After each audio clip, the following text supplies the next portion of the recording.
And another update, I removed, or partially removed the lower control arm, and I found how my subframe is damaged. So there is no sense for me to pretty much remove this lower arm. I'm gonna need to replace the whole subframe.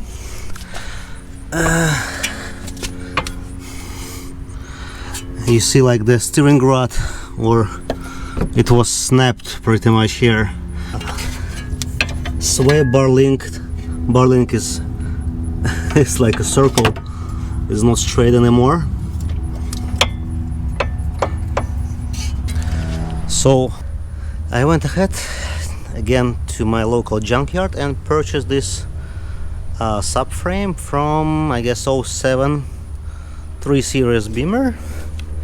And I also did purchase this engine hoist or engine crane, Facebook Marketplace, and I'm gonna need it to support the engine while I'm gonna be removing the subframe. Guys, I just removed this tray. Take a look here, it's like freaking brand new.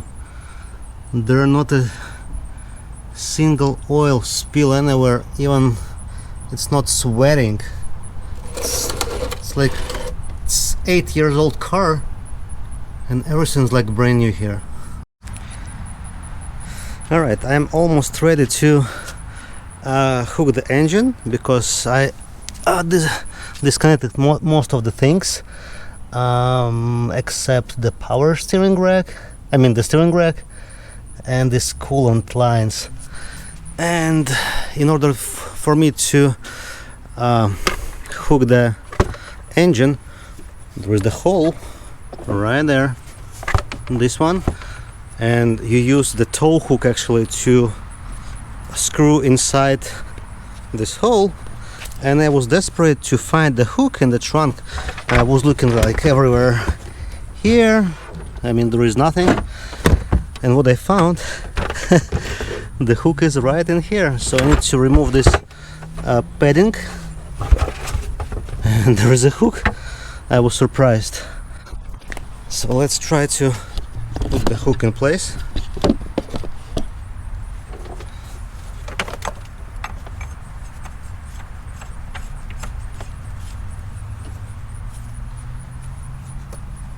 That's it. Okay, that's how far it goes. Okay, so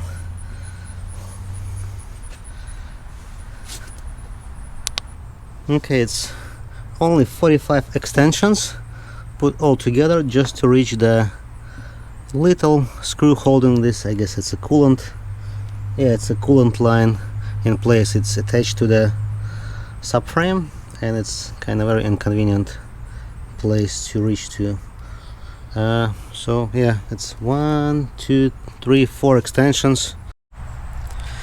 Alright, so that's another day, and you see got still 2 subframes on the ground, because yesterday I spent several hours to put that one, the replacement one, in, and it didn't fit. I couldn't get it on those tabs or whatever you want to call it, simply because it's crooked or crooked, and I found out it only yesterday night when I was googling when I took a look on LKQ website where I got this frame from, and I found this car I got this frame from, and the pictures are showing why it doesn't fit. You guys can see those pictures on your screens right now. So I'm gonna take another trip to LKQ tomorrow to grab another subframe.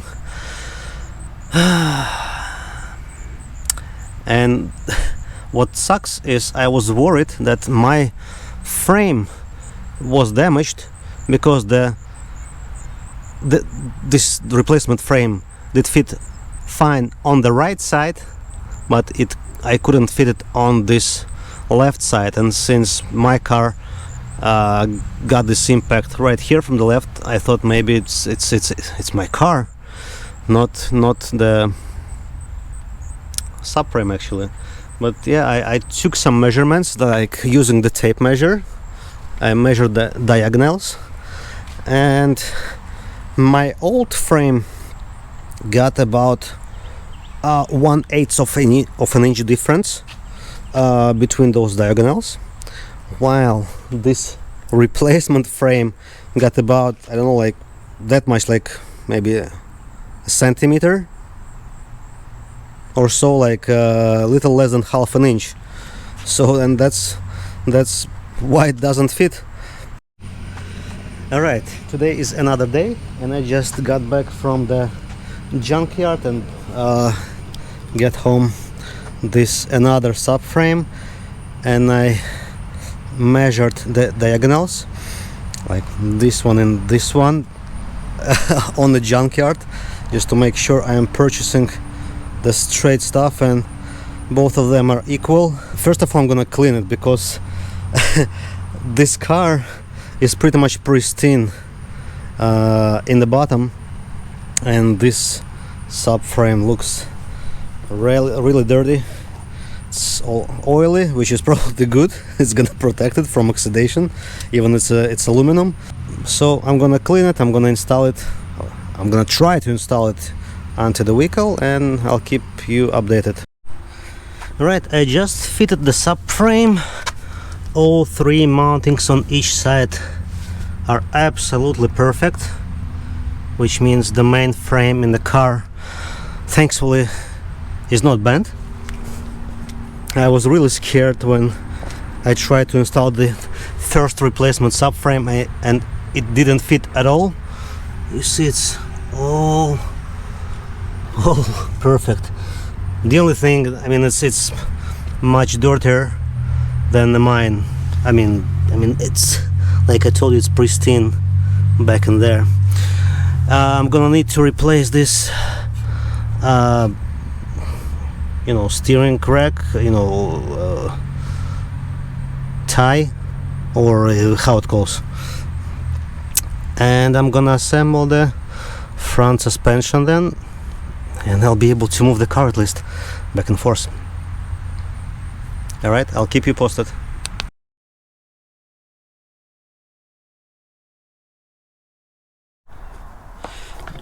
Alright, this is another update. I purchased the replacement dash that has intact airbag, and it's the same thing exactly. And the car looks sad right now, as it came from the junkyard. And actually, as a side point, I was pretty impressed to see this bar not rusted.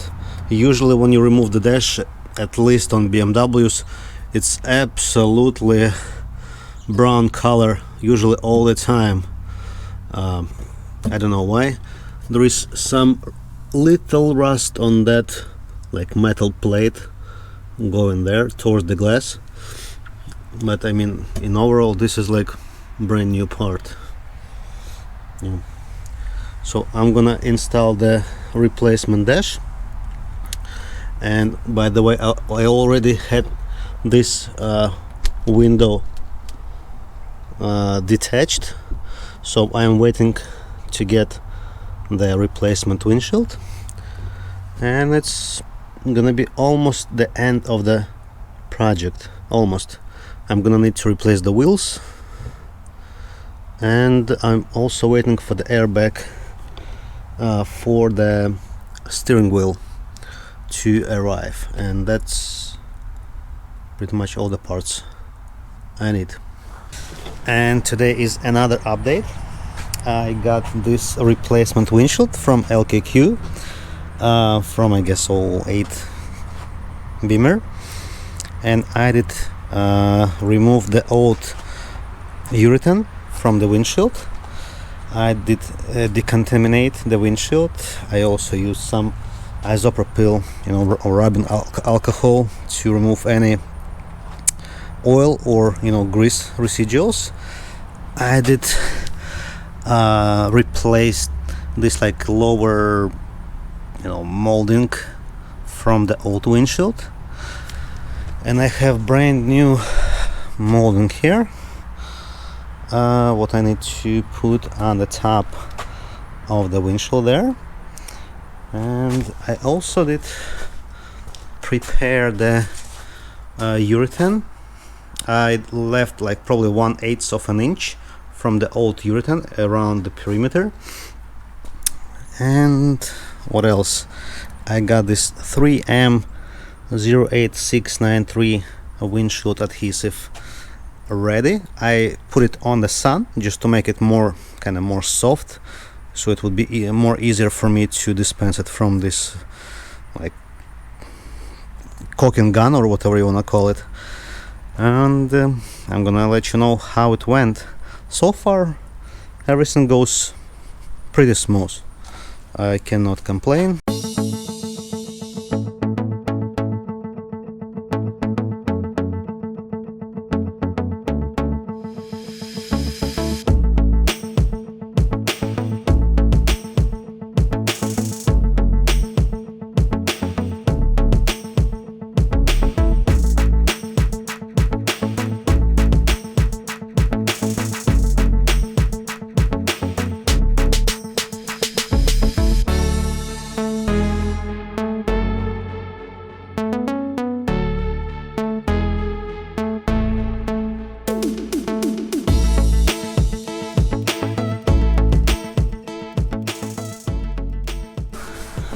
Let's degrease that surface.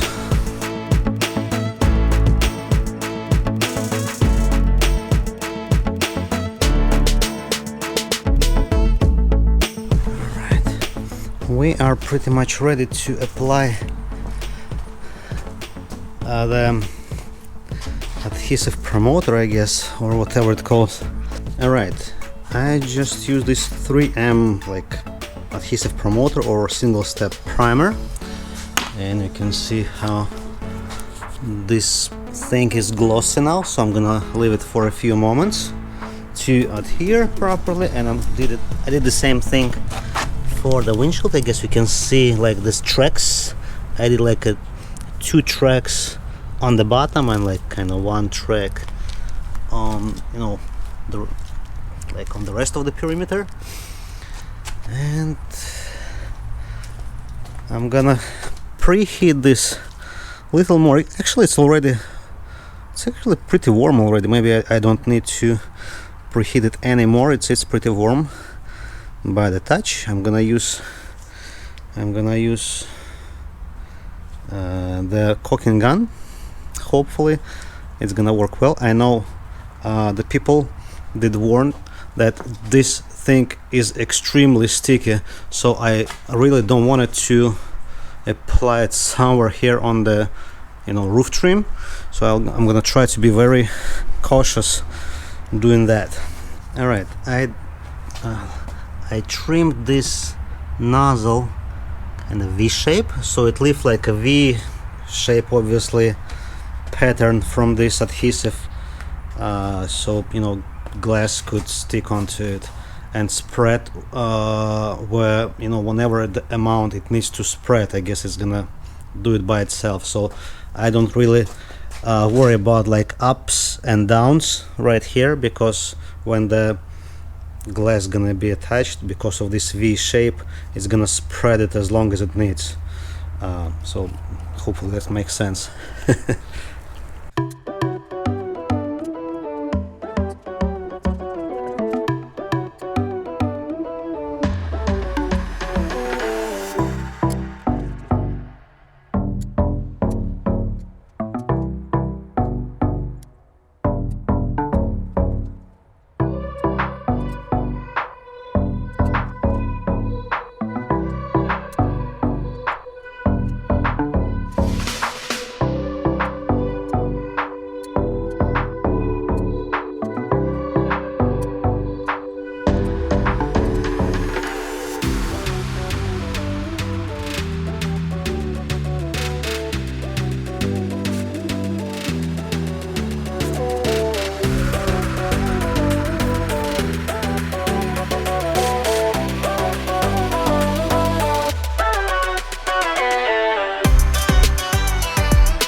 Okay folks, as the update, I did replaced the hub bearing with the hub actually, because the previous one was broken in the accident, was damaged in the accident, I would say. I did replace this shield because mine, as you can see, was damaged, so I took one from the junkyard. And I also replaced the front lower control arm with the OEM one, which is the one further. This is the part number, I don't know if you can see. So this one is the brand new. I'm gonna assemble it back together. I did not tighten this bolt holding the control arm to the subframe because it should be tightened only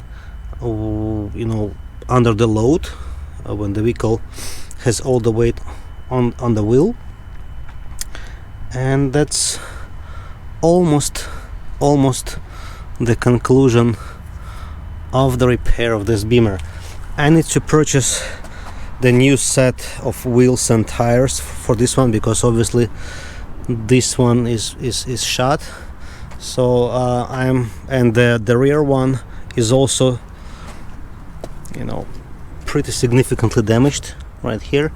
So I'm gonna purchase the new set of rims and tires. The windshield is holding up good. We did have couple days with the heavy rains and I did not find any leaks. I did replace the front seat belts, both of them, and they are not stuck anymore. I did replace both pretensioners, this one and on the passenger side as well. And there is no more airbag lights anymore because I did reset the airbag module as well. The only thing in regards to the interior, I need to install this trim with the vents and this vent as well. The reason I did not install it yet because those like little levers on the vents are broken, so I'm gonna source the new levers and I'm gonna install it back. So pretty much repair wasn't as hard, except the extra work I did when I put the first subframe, which was crooked, and I was wondering what's happening if the the main frame rails in the car are bent. So thankfully the second subframe worked out fine. It's absolutely perfect. And this is how it looks. Some final touches left to the car. I managed to get 3 wheels like that from the junkyard, 2 front ones and 1 rear, because someone took 1 rear wheel from the car. So the original set was 17. This kind of set of 3 pieces is 18 staggered, and I'm waiting now to find one of those in the rear. The good thing, I got them with almost brand new rubber. This tire is dated 24th week of 18. I mean both of the front tires, but the one for the rear is actually manufactured in 2019. So I'm gonna purchase 1 more rim, the same style, and I'm gonna purchase brand new tire like that to make it a set. Besides that, I'm gonna polish the headlights because they're a little foggy, and I'm gonna install this orange reflector in here. I already got it, and that's gonna conclude the repair of this Beamer. 50,000 miles on the clock. Everything is working. Windshield is not leaking. It's been sitting here like for about 3 weeks or maybe already a month since we did install the windshield. Everything looks cool. The original windshield was without this, green portion on the top. This one I like. It has the green portion. That's it pretty much. Yeah, one more thing I forgot. I'm gonna do something about this exhaust cutout. This one. So I'm gonna either fix it so I can close it like with the remote that I have with that car, or I'm gonna simply block this hole to make it stuck. And this is it. Thank you guys for watching this episode, and we'll see what's gonna be next on our list. And one more thing, the lift is installed and running. Just finished it yesterday. Thank you guys for watching. If you like the content, click that subscribe button. If you don't, whatever, find something more interesting for you. Thank you. Happy New Year. I'll see you in the next video.